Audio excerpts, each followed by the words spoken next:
Okay, greetings. This is the Shelton Bumgarner Show, a weekly podcast recorded live on the Blab IM platform.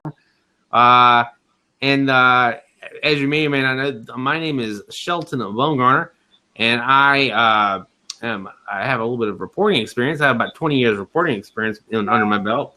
I'm a small town newspaper reporter. That's pretty much who I am. I'm a small town newspaper reporter.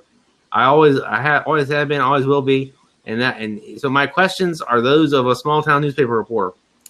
I have a keen interest in various and sundry things, amongst them being God.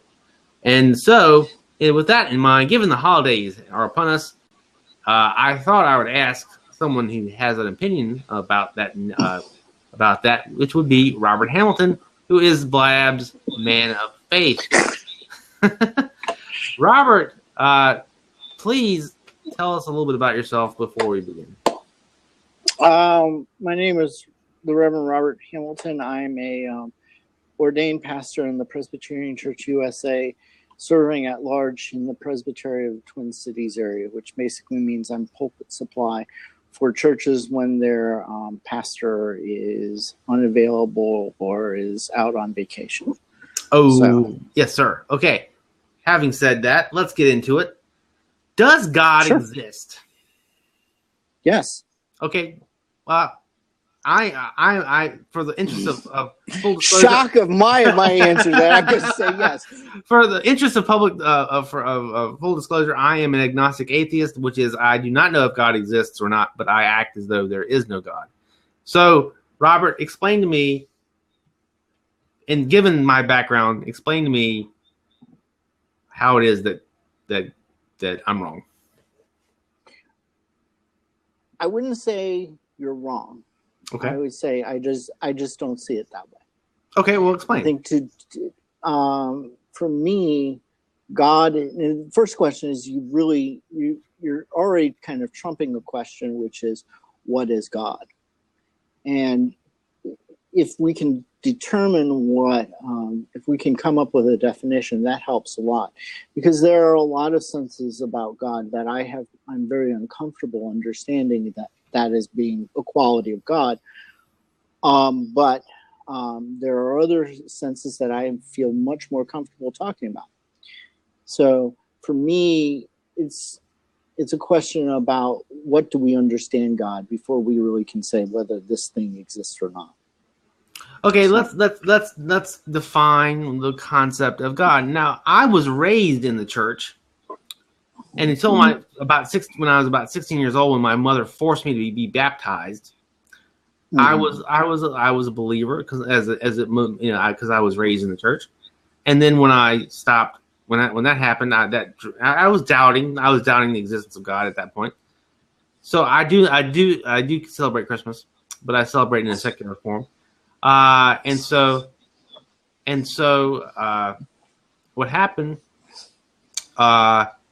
is after my 16th birthday or so, I stopped believing, and I became an agnostic atheist. I'm an agnostic atheist. So, as I mentioned before, an agnostic atheist is someone who does not know if God exists or not, but acts as though there is no God. So anyway, having said that, and Sydney's here. So the issue is, I was raised in church, and it's my impression that God is all-knowing, all-loving, all-seeing.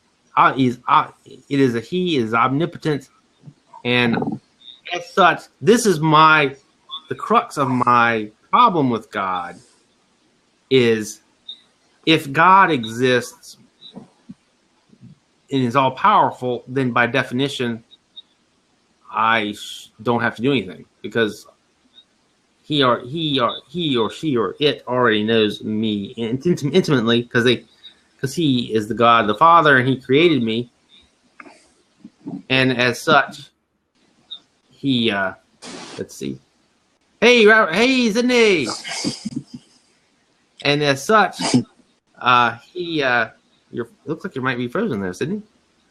Move around. Okay, and as such, Uh, he knows me personally, and I don't have to do anything because he is omnipotent and all and omnipresent. So, so now we have two men of the cause. Sydney was a chaplain in the Israeli Defense Force. So he has a unique position, point of view about such things. So this is the debate I want to have. And these two gentlemen, in interest of full disclosure, they know each other well, and Sydney keeps freezing. They know each other quite well, and they don't really have probably don't have much of a disagreement. But anyway, other than a little bit of a finite disagreement on the nature of God. So I was talking to Robert about explain to me, given what I just said about what I believe about God, explain to me why it is that if God is that powerful and all knowing, then by definition I could lead a moral life and not even worship God or act as though he exists. Right. Well, I'm going to kind of take a very interesting stance coming from my Reformed background. I'm a... Oh, JS, come on. Thanks, JS. As a person who's in the Presbyterian Church, I stand richly within the Reformed tradition. And part of the Reformed tradition, one that we kind of become a little uncomfortable, is the concept of predestination. Okay. And this is the cheap line is that we have no control over anything, and God has preordained things to happen, and that's the way things work out. I don't see it exactly that way. The way I see it is that God has done all that God can do to save us, and therefore all we do is a response to that which God has already done. And so in that way, it's not the classic understanding of religion is that I have to do some act to win God's favor. And that's not how I see it. I already have God's favor. And what I now do is respond out of a thankfulness to that. And then through that, live into what God has for me. So it's kind of like the response that you get when you open up your Christmas present. Okay. You don't think about that as, oh, now I have to say, yeah, yay, I got another sweater. If you really have to think about that, that's not really being thankful. And so it starts from me, spiritual life starts from a point of being thankful for what I have. Okay, with having said that, Sydney, can you give us some sense from the Jewish tradition, what is God and why it is as an agnostic atheist I should worship a God that is all powerful and all knowing and yet so forth and so on. Well, those are two different questions. I'll talk about the first one first. As far as the first one goes, God often is expressed in different attitudes, different characters, just like people are. So you have the God of mercy, you have the God of forgiveness, you have the God. It's the same God, but God, just like people, has different moods. Sometimes you're okay. Sydney, you're breaking up. Sydney, you need to refresh. I'll log in with my phone. Okay, so JS, what is your personal belief about the nature of God and in the context of what I just said? Well, I was raised a very questioning individual, so my sense of things is that there is a big divide between what people look at as religion and what people look at as spirituality. Mm-hmm. The easiest thing would be to say, it doesn't matter what I think about God, it matters what God thinks about me. Or better to just say, I can believe in God, but it's more important that God believes in me. And Yeah. there's a lot of explanations. It's really interesting to see how many people that are spiritualists or have studied comparative religions and things like that, who also are physicists. Because if you look at one of the explanations regarding God, or often why bad things happen to good people, it's often related to what physicists refer to as chaos theory. And I think as individuals, our biggest problem with God is that it does require essentially just basically taking a giant leap of faith. That's what it really is all about. You can't prove to me necessarily that there is a God. I can't prove to you there isn't a God. Right. And as one physicist friend of mine said many years ago, prayed for an hour or so a day. And I said, wow, you're such a devote to science. Why do you pray every day? And he said, well, here's the thing. If there isn't a God, what's the big deal? I spend an hour in a nice way every day. And if there is a God, maybe it'll do something. But then there are also people out there who believe in things like, if you know the book Power versus Force, where they talk about things being vibrational. And you look at situations where some people operate at very, very high vibrational levels. And you look at somebody like Mother Teresa, and when she passed, almost immediately in that part of the world, we saw an increase in really negative energy and negative space.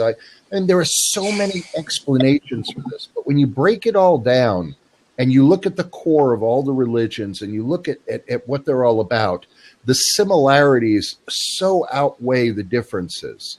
It's about really being good to people and looking for the good in people. It's not about exploiting people. It's very simple messages. If you look at the Ten Commandments, for example, they are written in a very purposeful way. And the one that comes last is about coveting. Mm-hmm. And there's a darn good reason why that one comes last, because that is a big part of where we get into trouble. We want, what everybody else has, and we see we can't have. But they're very simple messages. They're not. None of this stuff is difficult to really understand, but it's difficult to practice. Very difficult to practice. Sydney, now go back to what you were saying about the Jewish tradition and the nature of God. You said there were two things that we need to address. Okay, so the first is that, God has many different, they're not moods, they're personality types. They're the kind of thing that we're responding to. And often we, are trying to ask for mercy. We're trying to ask for forgiveness. We're getting judged.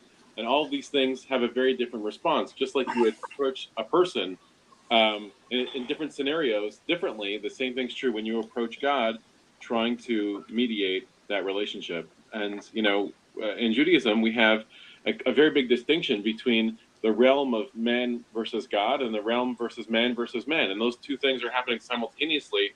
It's difficult to maintain a relationship with God when you're at the same time maintaining a difficult relationship with your fellow man. Right. As to the second question, why should people believe in God? What's out there? And just like JS said, there's no scientific proof. Otherwise, we'd be discussing the ontological argument right now. But there is no question that there is a real, tangible, social something to religion which doesn't exist, tangibly. But we know that it's there and it has a big result. So I'll give you the biggest example that's used when talking about religion is the exploration around the idea of suicide. Right. So Emile Durkheim was a Jewish sociologist. He was one of the founders of sociology in France about 100 years ago. And he said, I don't understand why Catholics, people who are secular, and Jews in Paris are all committing suicide at different rates. You would think that if Catholicism and Judaism are both looking at suicide in a very negative way, then it would make sense that both of them are committing suicide at the same rates. And they found there's a very big difference. And once he looked into it, he realized that there's a certain protective social element by belonging, by having co-religionists, by believing in a common thing. And this obviously doesn't prove whether religion is real or not. This proves that by believing in religion, there is a real social benefit that comes out of it, that people are integrated and feel that they're part of something. And from my personal experience, when you're in a war zone, there's very few atheists, and the people who are atheists, the atheism itself is a belief that they hold Right. in order to get them through the external struggle that they're going through. Right. And now, as people, we contextualize things because we want to believe in something larger than ourselves. Something larger than ourselves, by the way, is real. It's called society. Something larger than that, is the divine, and that's something that we can't know, but we try. As Robert says, we aspire to know. The line kind of I wanted to pick up with JS and also to a certain extent with Sydney is that you look at the interfaith scholar Karen Armstrong. Her fundamental argument is at the core of every religion is a notion about what is called empathy. It's embodied in the golden rule, which is do unto others as you would have done unto you. And at the core of that, there is some very important benefit. And I think the question often, and I don't like being in debates around this stuff because I think I've been in ministry now for 10 plus years in some shape or form. I've been a believer for 40 some odd years. The thing I'm interested in is not so much how can I prove my faith to be right, but how do I deal and how do I work with those who have a different faith, who have a different understanding? Because at the end of the day, that's what matters. It's how we live out of that faith in a very genuine way to solve the problems that we do. And I think when religion is correctly, or in the Presbyterian terms, we talk about being decently and in order. When we apply faith in a decent and orderly way, we'll actually come away with better results no matter what backgrounds we come from. So, well, the question I have is, I do not consider myself a man of faith, and yet in times of trouble, I have in fact turned to religion because it makes me feel better, and I almost go clubbing, Shelton. How many times I had an atheist friend of mine with his head over the toilet, going, "Dear God, I will never drink again." Yeah. So what is like is that a cop out on my part that I turn religion, even though in a traditional sense I don't really believe, like it's different, like it's almost semantics. Like I have great respect for religion, and yet I don't really quote unquote believe it in the sense that I don't believe in traditional religion in the sense I don't believe I have to go to church, and I believe I can live a moral life without actively participating in traditional church functions. And also additionally, I find that this is something you guys maybe Sydney and Robert know more about than I do. The concept of legalism. Can you talk about what legalism is and how that can cause trouble and it's causing trouble in my personal life? Can you explain legalism to the lay person? Shelton, Anna was hoping to sit for a moment, so I'm going to. Okay, Anna, jump in, Anna. Okay, Anna, jump in. Okay, so Robert, explain to the lay people what legalism is. Well, I'll defer to Sydney because he's the man of the law. So, okay, is the sound working? Yes. Although I just got some feedback, I don't know if that's on your part. I think that's Robert and Sydney's phone. I think a little bit, but it's okay. Yeah. So, Sydney, do you know what legalism is, and why is it causing me such trouble? So you said before that you want to There's this little black headphone. Hold on, Jesus Christ! Okay, I use that one. Can you kick that I use person? that Yeah, one. I'm kicking them. Jesus. Can you help me plug this in? Oh boy. Apparently not. Yes. All right. So, Yes. Okay. Okay, continue. Is it working? Yes. Is it working? Okay. Yes. All Continue. right. So the question was about legalism. Yes. Okay. Yeah. Well, Anna, can you explain legalism? I need to move the mic closer. Okay. I think legalism probably started in a place where there were people trying to be genuine about their faith and may have just went way overboard. You know, I don't think it starts off as you want to be grouchy to everybody and, you know, say no to everything and have miserable lives. I don't think anybody starts out like that. Having been saved for 23 years, I've seen a lot of different kinds of levels of legalism, you know, so much so that one year we almost didn't have a Christmas tree because it was pagan and, you know, the whole thing, you know. So I see the Anna, yes. Anna, if you could explain your background a little bit, that would help us. Like, what's your religious belief in? Okay. And sorry, I have no makeup on. I am not camera ready, but I'm here. okay, that's fine. Do I look like I'm camera ready either? I don't. You look quite nice, thank you. You're fine. Don't worry about it. Black goes with everything. I was okay. Depending on how far back you want to go, my mom and dad weren't practicing much of anything. My dad had come from sort of a background of part-time Catholicism. I did do some time in some Catholic schools as a child, but everyone was really nice. I actually considered becoming a nun. Started going through the process of that, and then I realized, hey, I don't want to be holed up in some place. I want to be out with people. So I didn't go through with the nun thing, which is good because I probably would have made a lousy nun. but I make a pretty good married person. So we're after my mom and dad got divorced, my dad got custody of us, and then we went church shopping, and we found a nice Presbyterian church in Seneca Falls that we went to for a number of years. And after when I was in college, I had to kind of have to find my own way. I didn't really have any real affiliations. I didn't have a church that I went to during college.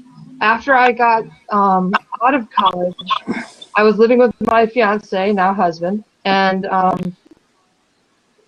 I was a walk-in at a church. A friend of mine had told me, my hairdresser told me about a church. So I went to the church, and I walked in, and I had a question in my heart. I had one specific question.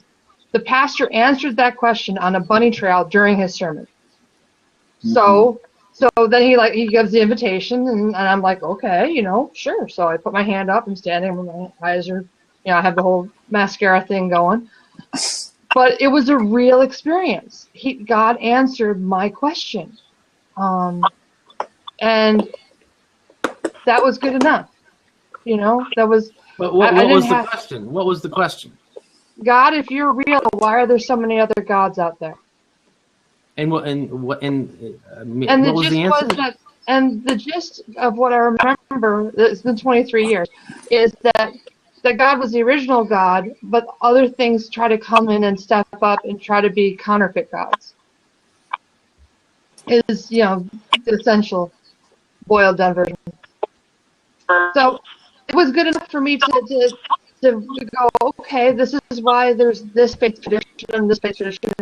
You know, everyone tries their best, and they're trying to be, you know, the best, you know, Hindi, Buddhist, Krishna follower that they can be, because that's what they've chosen, you know, or what was chosen for them. Oh boy, I don't want to take you on, Will. That's not what I meant. That's just the understanding I had as a 20-something. So, okay, Anna, you raised an interesting point, and this is where Robert says it's above his pay grade, and maybe Sydney can answer.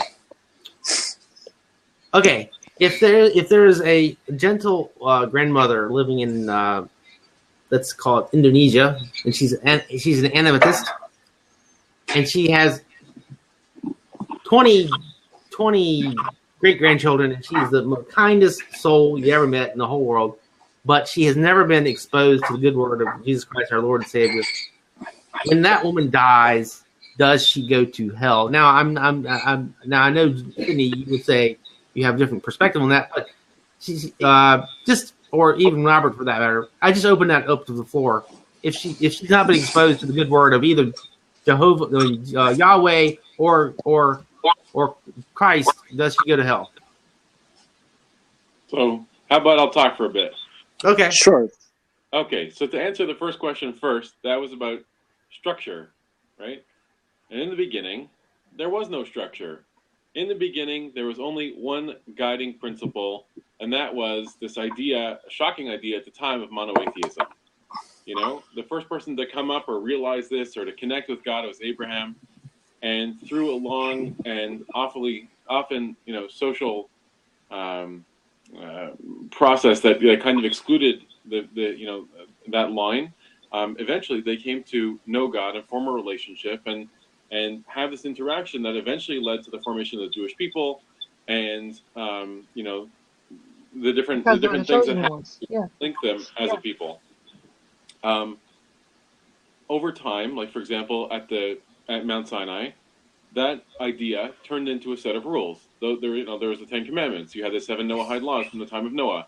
Going forward, you had additional commandments that were developed, right? And that was a structural boundary that was established around this is what you do, this is what you don't do. And during the rabbinic period, so over the next 2,000 years, that expanded greatly until it formed the corpus of what today is Judaism, contained in the Talmud, the Mishnah, and the Tanakh. Some of which is, you know, apocryphal, some of which is exegesis, and some of which is, you know, actual commandments. But on the whole, the idea is that it creates the boundaries of a society in which you could live and know what to do in pretty much every situation, and forms a legal basis for mediating conflict and dispute within the religion, or outside of it, for that matter. According to Judaism, the principle of what people should do, there's no concept of people being saved, of people needing to belong to any particular thing, and conversion is discouraged in Judaism, in fact. And the goal of life, of society, is not that everybody should be Jewish. There's, you know, 10 million Jews in a world of 8 billion people. Yeah. That's really not the goal. The goal is that people should live good moral lives according to the 7 Noahide laws. They shouldn't go around killing each other, and they can believe whatever they want to believe in. However, you know, the level to aspire to is monotheism, right? Is the recognition that there is one God. If somebody is not, you know, doesn't fulfill what they're supposed to do, if their account is more negative than it is positive, what does that mean ultimately in the end? That means that they didn't accomplish their goal, and they need to go through purgatory, through a washing cycle, through reincarnation, through some process in order to fix their account so they're able to move on, right? And that's basically what would be the alternative of hell. So there is no Jewish hell. There's this idea that we all need to be perfect, ultimately, and that could be a very long, complicated process. But once somebody does attain that level, then we believe in this concept of heaven or Gan Eden, where you know, you're able to go and accomplish the spiritual things that you're able to. But in Judaism, you only have one shot at this, and that's right now. So that's why, you know, if you rank the importance of classic rabbinic Judaism, the concept of the preservation of life always comes up first, because that's the only most precious quantity that we have available in life that can't be easily replaced, that can't be bought, that can't be fixed. That's something that when you fulfill a commandment that's the highest level of altruism, for example, taking care of a dead body or tending to the sick, or, you know, feeding the poor, and you do so in a way that can't be repaid, then ultimately you're helping on you know, both society, yourself, and your spiritual bank account on a level that's impossible to compare to anything else. Okay, so yeah, go ahead, Anna. I wanted to address the grandmother question, and I think at some point we all wrestle with this question of, you know, I know that there's heaven and hell, and how does that work, or if you believe in purgatory, how that works, but as much as people want to be Bible thumpers and stuff like that, I mean, I appreciate Bible knowledge and stuff, but at some point it becomes invasive on other people's space, and I don't tend to try to do that to people because people already have a hard enough journey on their own. Everyone's going through something, and if not, they know someone who is, you know. Yes. And so, with the grandmother question, I think if she led the best life that she could, using what knowledge she had and in her heart of hearts with her God, if she felt like she was doing the right thing, it ultimately is up to God. We don't get to have any say in that. God gets to decide who goes into heaven or hell.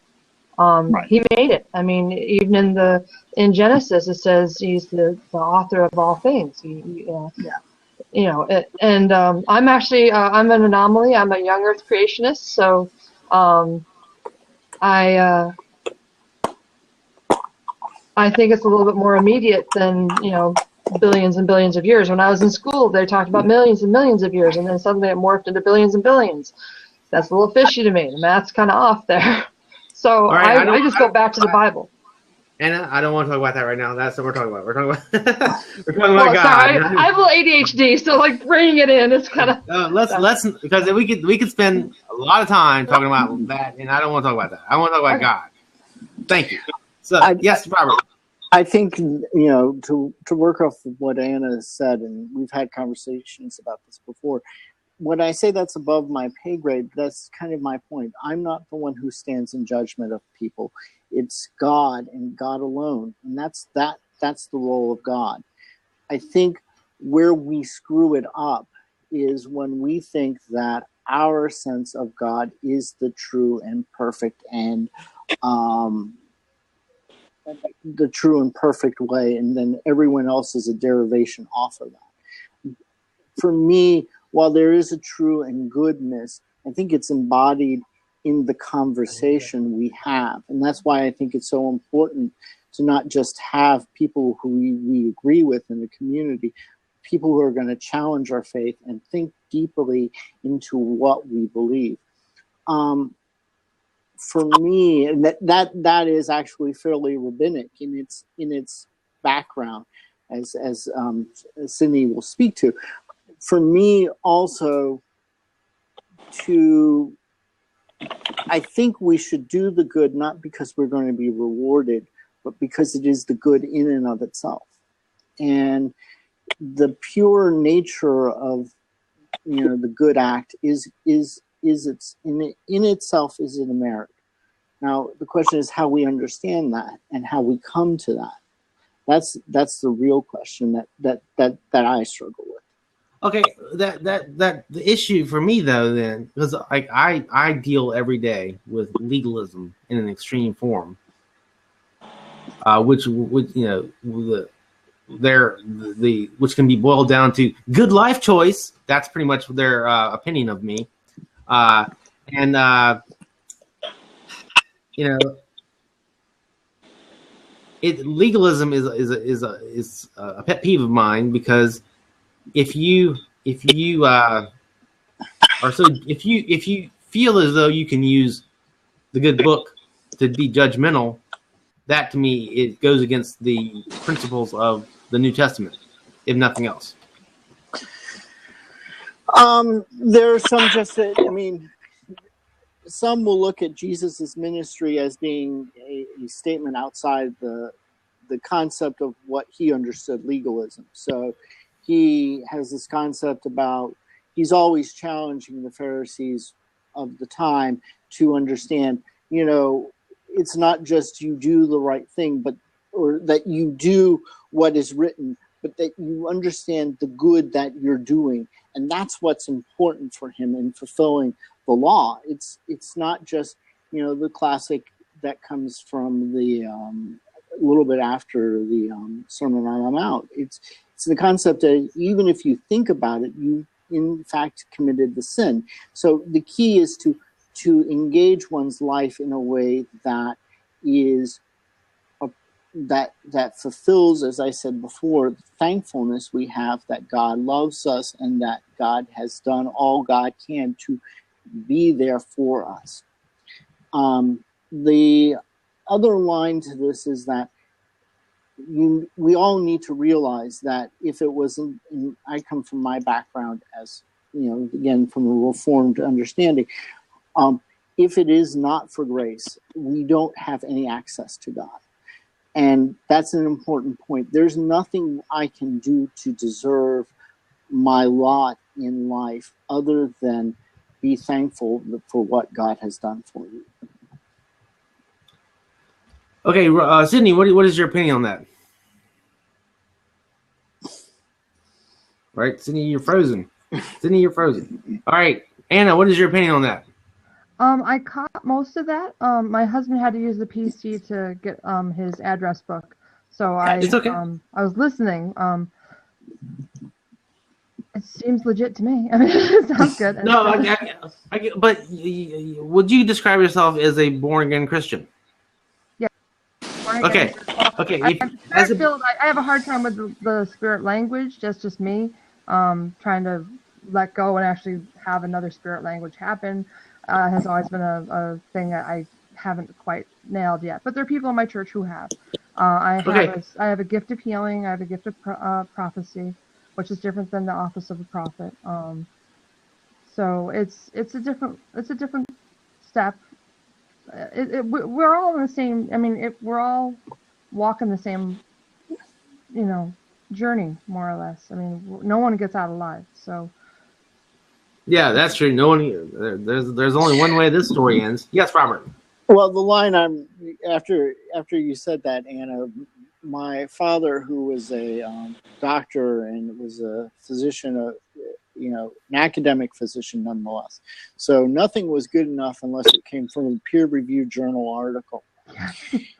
And he was a deeply rich man of rich faith, to the point that at his deathbed he said, "I plan to experience the resurrection." It was deeply profound for me and for the pastor who was serving the church at the time. But he had that line, was that life is a terminal illness. And I think there's something very funny about that, and I think there's something very sobering about that. This actually goes into the way I came into my faith, which is a very circuitous way. So I grew up in the church, both in a form of the Protestant church called the Moravians, and then later, when we moved to another place that Moravians weren't prevalent, I joined a Presbyterian church. But this was during high school, and at the time, I started, one of the things was that we had world history. And in that time, we were, one of the things that I think was very insightful of our teacher was that she came out and she said, to understand history, you have to understand the religions that are behind it. So what I'm going to do is explain to you what are each of these doctrines and beliefs. And then through that, you'll get an understanding of how those people understood the place and the time and struggles that they had to face. And why would this happen in this part of the world, and why would this happen in this part of the world? And in that, she went into the study of Buddhism, which is identified by 4 noble truths. And the first truth is that all life is suffering. And, these 4 noble truths, I became very interested in it, because as I looked at it, these truths seemed to be held also within Christian tradition. And I was very fascinated that if you substituted the 8-fold path that's at the last of those truths into the 10 Commandments, it seemed to still hold up. And I was shocked by that. And I started exploring what is it around that. And in that time, I encountered the work of the Dalai Lama. And in that time, I thought to myself, here's a gentleman who has pretty much had to suffer for his faith in a way that I will never know. He, at a very early age, was chosen as the Dalai Lama. He had to flee his homeland to live in Nepal. And yet, here's a man who, under all rights and justification, should be very angry and at the Chinese government, and yet this man has won the Nobel Peace Prize. And what it made me do was think again about what I believe. Would I be willing to do that? Would I be willing to turn the other cheek once I was confronted? And in that process of that journey, and it took me a lot of different places, but it was out of that journey I came to a sense that there's something here more than I can make sense of, and yet there's an allure to that, and that's what I've always been trying. That's what's guided my faith. And that's one weird thing about it, is a lot of people come to faith looking for answers, where I don't. I come to faith looking for questions, looking for the curiosity, looking for the mystery, because I think it is in that we come away much richer, much deeper, if we have an open heart to what God can do. Okay, having said all that, it goes back to the issue of me and my immortal soul. If I live my life in a moral manner, and yet I do not act as though there is a God, and I do not worship God, relative to Anna's worldview, I am going to hell, no matter how moral my life may be. Right, Anna? I don't know, because you think about, if you break it down to the absolute basics of social mores and personal moral choices, there's a good choice. There's a choice of good and a choice of evil. Where did that absolute decision of good and evil originate from? Well, the choice of good or evil is my personal worldview. Oh, it's your personal choice. You have free will. I mean, you're allowed to choose whatever. Okay, and let me note for the record, Sydney, we can hear you typing. It's very loud. And Sydney continues to do it. Sorry. Okay, so Anna, would you? How would you treat me on a personal level? Would you try to proselytize, or would you say, okay, I accept that you don't believe in Jesus Christ as my Lord and Savior, and you have a right to act that way? How would you interact with me? I would just treat you like a normal human being, with kindness, and hopefully my actions would point you towards my faith eventually. But it doesn't have to be a knockdown drag out. It's life lived in community. Right. And I think there's something very valuable in what Anna says, and it's found within Scripture. The argument is that, from the New Testament point of view, is that when Jesus is talking about how we should evangelize, he does two things. He says, just follow me and follow that which I've done. Okay. Second of all, he also said, carry the pack the extra mile. And in this time, you need to understand, in the time and place that Jesus was in, he was in a minority in a oppressed area. Roman rule had absolute control, and in that they could, anyone in the military could demand of a Jewish person, normally male, to carry the pack. And they were only allowed to carry it for a certain amount of time. Jesus said, carry it for double. The reason why is because in that second part, you get an opportunity to explain why you're carrying it. And that becomes your witness. And I think it's important that we shouldn't, and I'm probably going to lose some flack from my colleagues, but I think we pride ourselves a little bit too much in conversions, in converting people. I think what we really need to do is live with people, live with the struggle, live with the strengths of faith, and as best we can reflect a healthy faith. And if we do that, I think people will have an allure to what we do, and we'll want to understand why it is. And that's my approach. And that I can agree with. That is a method of conversion I think that is very effective especially for people like such as myself, because people have tried to convert me here on Vlad repeatedly to little success.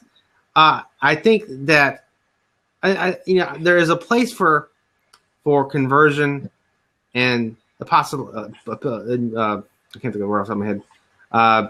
Proselytizing. There's a place for proselytizing, and I'm all for it. Go for it. It's just for me personally, I am old of an age that it's unlikely that I am going to change my worldview, because I have a pretty set. I have thought out, because I have thought out to the extreme, to the farthest extent possible, my particular worldview, to such an extent that when people say, "Well, what if there is a God and you die and go to the pearly gates and they, there's the question, and like they review your life and the questions and all that," and I'm like, well, I would rather. I guess it's the old Blues Brothers thing about me and the good Lord got an understanding, and that is that, like I said, if God is truly merciful, if God is just and merciful and loving, then just like a good father, He will forgive me for my sins, even if I do not believe His Son is the Lord and Savior, and died on the cross and arose 3 days later after having spent time in hell. He will say, "You lived a just life relative to what you felt was just, and ergo, I will allow you into the pearly gates despite your behavior." Yes, Robert. I have a question for the questioner. It's okay. No, So patient, because when I hear what you're saying, I've heard that from many of my Presbyterian colleagues, and my question then is, what is it about the atheism that you find valuable and holding on to? Because as I was thinking about what you're saying, you're basically speaking, and you're speaking from a fairly competent way about the nature of grace, and that's something that I would expect to hear from any of my pastor colleagues. And yet you feel the need to speak about or to identify yourself as an atheist. Well, because I in the closest, like the point where my belief in or not belief in God reaches like the theism is, I consider myself a neo-deist, in the sense that if there is a God, God is a clockmaker and created the universe and walked off. Okay. And I don't have to worship that God. And that because I have a problem with having to worship God. Now, because God, if God is all powerful, then I don't understand why God would care. Like, why do I have to worship God for creating the universe? If God created the universe, then okay, great, thanks. But I don't have to worship you. That's my Sydney. Sydney, you were. Well, I have several comments on it. This show is much less about God and much more about Shelton's God. Yes. So let's talk about Shelton's God. Yes. Shelton's God, according to Judaism, wants 7 simple things from you. Those are: don't deny God's existence, don't use God's name in blame and blaspheme God, don't murder people, don't engage in forbidden relationships like incest or adultery or bestiality, don't steal things, don't eat animals that are alive, and live within the laws around you. And those 7 things are the fundamental basis for society, including our society, that's been true for several thousand years. Yes. Okay, so if you can do those things, then at the most fundamental level, you're probably doing okay, Okay. right? Mm-hmm. I can't speak to, is there a God? Is they judging you, etc.? Not my thing. But I'll tell you that if you're looking at this relationship between you and God and the acknowledgement that there is a God and the relationship that you would have, I think it would just make sense that you would want to acknowledge not necessarily even for God. God certainly doesn't need your prayer. Right. You need the prayer. Yeah. You don't meditate on behalf of a higher being. You meditate for yourself to bring yourself higher spiritual enlightenment. As Robert likes to say, it's not, God's out there. It's us that have to change in order to be receptive to experience it, right? To connect, basically. It's us that have the flaw, and we have to do quite a bit of work to get there. So, whatever form that takes for you, and again, I'm not judging you if you pick one Christian church or another. Right. What I'm telling you, or another religion entirely, what I'm telling you is that in order to become more than you are, it takes something. And clearly, you're not a nihilist. You don't believe in nothing, right? As a belief. Right. If you believe in something, it takes development, it takes effort to get to the point that turns into a concrete, tangible something. And I just want to respond to something that you said about worship.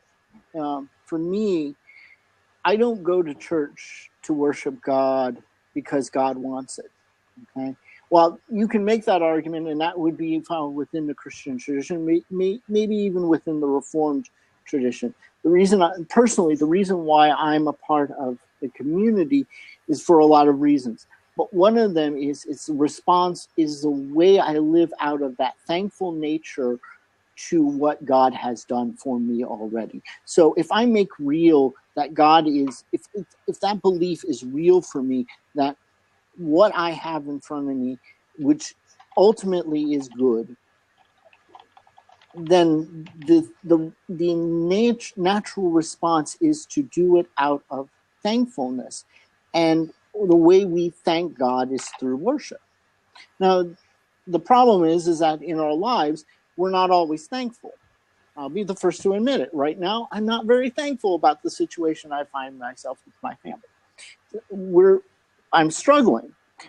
But the belief here is I go to worship to find that space, to kind of free myself from the immediacy of my feelings, my thoughts, my actions, so that I can get a perspective on it. And that for me is worship. And that's beneficial for me, whether God is there or not. And I think, the quality of a meditative practice, a quality of, the value of singing, that these things can change the perspective of things, the ability to be in community. First day we met, Shelton, I gave you the analogy of the exercise club. But why do people join exercise clubs? They can exercise at their home very well, and maybe even better. But we do that because we gain something from that, and I think that's part of the worship. Collective or corporate worship is valuable because it helps us to work with and work from other people's point of view. Well, what you're suggesting, I guess, okay, I lived in, let me give you some of my background. And I don't mean to make this about my God, but this is my show. So No, but I think there's an important point. I think Sydney, I hope I'm pointing the right way. I think Sydney makes a very important point, which is it's always about each of our gods. And while I can represent Presbyterian background and I'm well versed in what that is, at the end of the day, it's my perspective of how I see the design. Just as Anna and just as Sydney. It is very possible if Anna and Sydney and I got into a conversation for a long time, I may be agreeing with Sydney about things that I may not be agreeing with Anna about. And this is one of the weird things about whenever I hear people talk about, well, you have to be this type of religion or you have to be, well, what does that mean? And at the end of the day, we're talking about the divine as we have experienced it from our experience, from our narrative, and from our understanding. and we always have to start from a point of view. While we may adopt or work within a community, we all need to take ownership of our own beliefs. And on that, I totally can agree with you on. And let me give you a little bit of my background. I lived in Seoul I lived in Korea for a long time, and Koreans are Confucianists, but they have sort of some people have stapled Christianity onto that, because I mean they are so Confucianist that the Catholic Church gave them a special exemption so that they can worship their ancestors. That is how Confucianist they are. They are absolutely Confucianist, and they have a very established, like, it's a philosophy. Like, Confucianism is a philosophy more than a religion. Like Buddhism is more of a philosophy than it is a religion. And Confucianism is very, very, for one, it's sort of like if you were to take like a self-help book and then worship it. It's like a way of seeing the world and then just going, okay, we're going to take it to the extreme possible. Because like there are forms of like opa. I mean, like not opa, ajima and ajashi they have the uncle and aunt have very special meanings in Korea. Like it's kind of like it's all about relationships in Korea. It's like that is their nature of their society, is about what is your relationship to someone. And like in Korea, they go to church. Some Christians go to church not so much for the religious spiritual aspect of it, is more about going to church simply to commune with their fellow man. Like they use it as a way to socialize. So like that goes back to what Robert's saying about, using it as a way to exercise your spirituality. Okay, it is now 10:52, and I will give each of you a moment or two to wrap things up. And ladies first, Anna, give us a brief run through of what do you think? I typed it in the chat. I guess that's my most succinct contribution. We can agree to disagree agreeably. I think that's the mark of a civilized people, is being able to have differing viewpoints and differing goals and I don't want to say agendas, because I don't have an agenda that I know of. I can barely keep a calendar right now. So. But I think we can all, this has been a nice blab to be able to come in and sit with all y'all and have a civilized discussion. And I feel richer for it. So thank you for having me. All right, thank you. And now, Sydney, you have some closing remarks. So I think it's difficult to know what our connection is and where faith and belief comes from and how that relates to how we live our everyday lives. And trying to aspire to a meter stick that's not reasonable, that's not possible, that's not realistic within the context of a man-made religion sets you up to fail. If you look at the true meaning of having a relationship with God, it's not something that's mediated by people's religion. It's something much deeper that, in fact, every religion has corrupted over time, because we're people and that's what we do. Right. And it takes a lot of work to get back to that pure, inner core, which every person has the ability to connect with, and every person does on some level, in order to, connect with the divine, which is part of us. Like we are in a form, we're in a box that prohibits us from, going beyond this form, going beyond, the metaphysical reality that we have. And in order to aspire to be more godly, it takes effort, it takes work, it takes, a lifelong journey in order to figure out where we're all going. And nobody has these answers. We could all just try to get there, Okay, Robert. You gave me 5 minutes as a pastor who's a preacher. That's a dangerous. I thought if I just say amen. That's a dangerous position. I thought if I say amen, that will cut you up. That will cause you to stop. When you hit click, then I know I'm done. Right? One of the things I really valued being on Blab is not, John Pareto talks about you will meet the most interesting people here on Blab. And I think this speaks to the nature of this technology and such. I think these types of conversations are the types of conversations we have to have.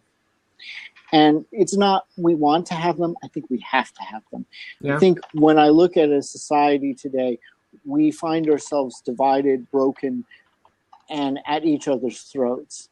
And I don't think that speaks to a full sense of what the gospel preaches, at least my understanding of the gospel.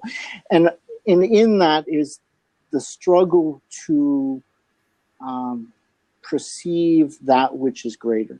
How do we take that, all that is infinite, and put it into finite words?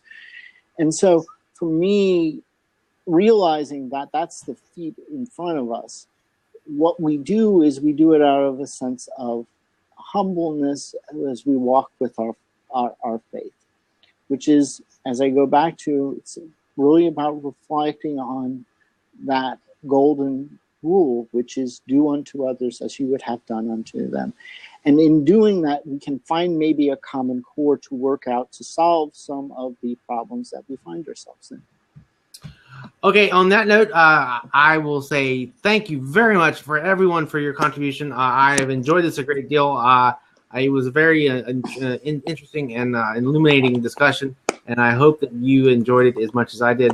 And at this point, I will end the program.